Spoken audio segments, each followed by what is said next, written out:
Now you can define the unicorn as existing just so that you can say the self exists. Okay, you can, it's kind of odd to say. Then you have to say, well, dragons exist, and not everything exists that we ever think of. Yeah, and they exist. They exist as ideas, right? And they exist as material configurations of the brain that is forming that idea. They just don't exist as having another material component. That's why at a higher level, above epistemology, several levels above epistemology in my system, the material model is introduced. And so we make distinctions, and we say, yeah, the unicorn exists, but doesn't exist in the same biological sense that a horse exists or can exist. Ironically, those are funny examples, right? Because we talk about the horse exists, but it's a hypothetical horse. I'm not thinking of a particular horse. So actually the horse doesn't exist either, because I'm just talking about an example, a mental idea of the horse, just like the unicorn. But of course we know we can go find instances, extensions to this concept horse, and we're talking about, well, what if I had chosen a particular horse? Well, it has a biological reality that unicorns don't share. Its behavior is different because of that, because the horse, the real physical horse, has material characteristics and follows material limitations, whereas to all of its behavior, whereas an imaginary horse or a unicorn would not. So it's fairly straightforward distinction to make. You don't have to say things we're talking about don't exist and get stuck with, but wait, they exist as an idea and they exist as mental states, and try to sort that out. Yeah, it all exists, and we're really only ever asking, in a skeptical and relativistic, non-dualist philosophy, we're only ever really asking, what does it exist as? What does it behave like? We're rarely asking, does it really exist? We're just asking, well, does it exist as a figment of my imagination, or does it exist as a material fact?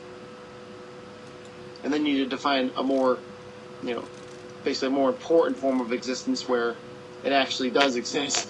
Okay, that's what I was just trying to do, and I did misspeak in the sense that they all are having material aspects, but it's really what kind of material aspect does the entity have?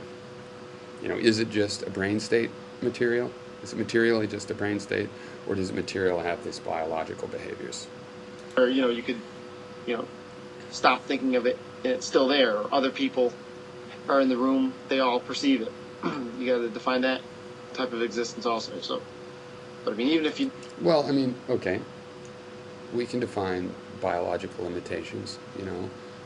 All animals are mortal, age and grow old.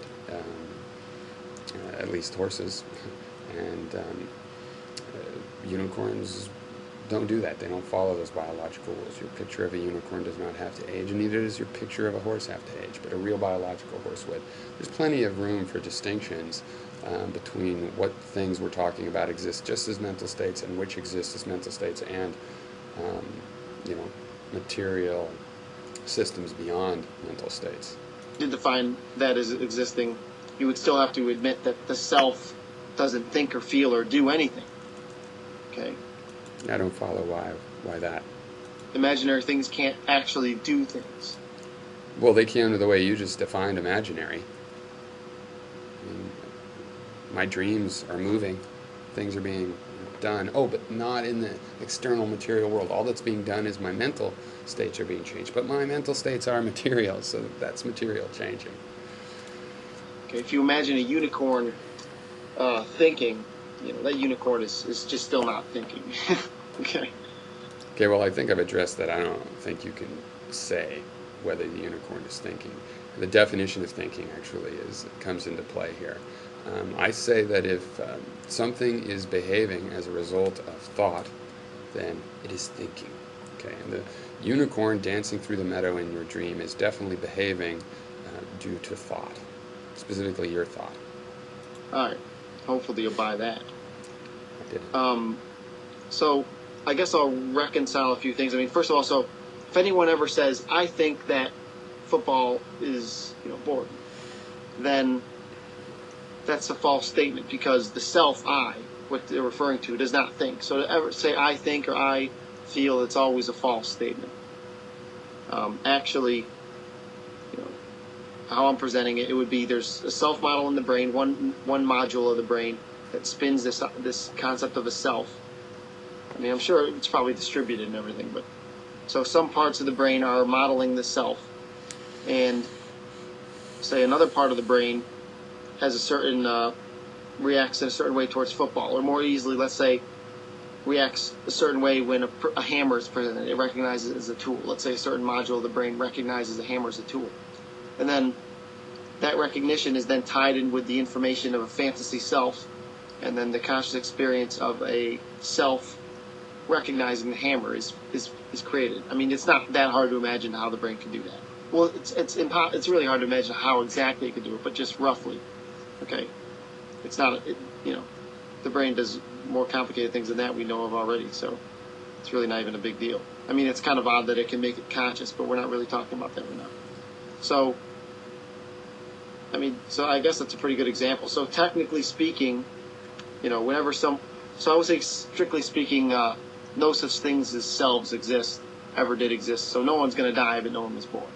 See, I think what you're doing is you're drawing a conclusion from the false premise that these things are immaterial. You might not be thinking that you're doing that, but it's based on this idea that it's obvious that an imaginary unicorn doesn't think, but that's not obvious. Okay, the thing exists in your brain, which does nothing but think. That's any action of that brain, basically, is a part of thinking, and it's in there, all mixed up with the thought process. But you're saying, picture this world of immaterial abstractions.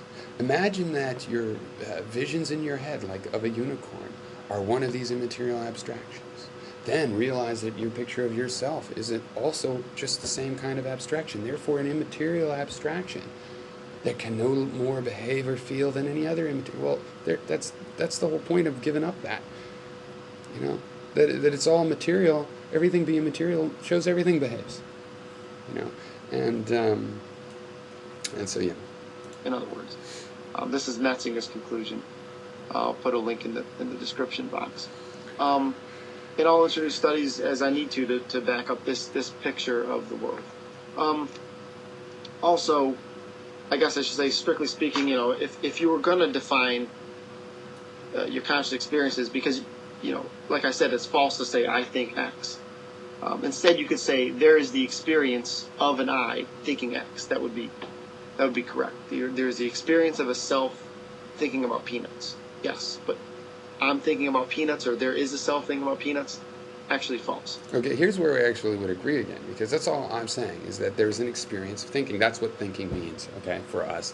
And if I experience somebody else evidently thinking, that's an extension of that same definition of thinking, okay? I don't say about what things are. So, if you were to draw the same conclusion from the fact that these things, there is no essential definition of these terms, there's just conceptions of them, and then say, and I have a perception of, an experience of, thinking something, that it's just that is thinking, okay? So it's not a way to say that there's no thinking unless you have some other secret requirements, beyond the behavioralism of it all. So hopefully, if that doesn't get an argument out of you guys, I don't know what is. So, yeah, take it easy. All right, well, I'll tell you were very much right about one thing when you said I would really like this video. So I do really like it, and I like it because it's thought-provoking. I think it forces us to think about these things. I'm not taking the approach you presented, but I think you're presenting it for sake of argument, too. I'm sure you see some of the other sides as well. So thanks very much.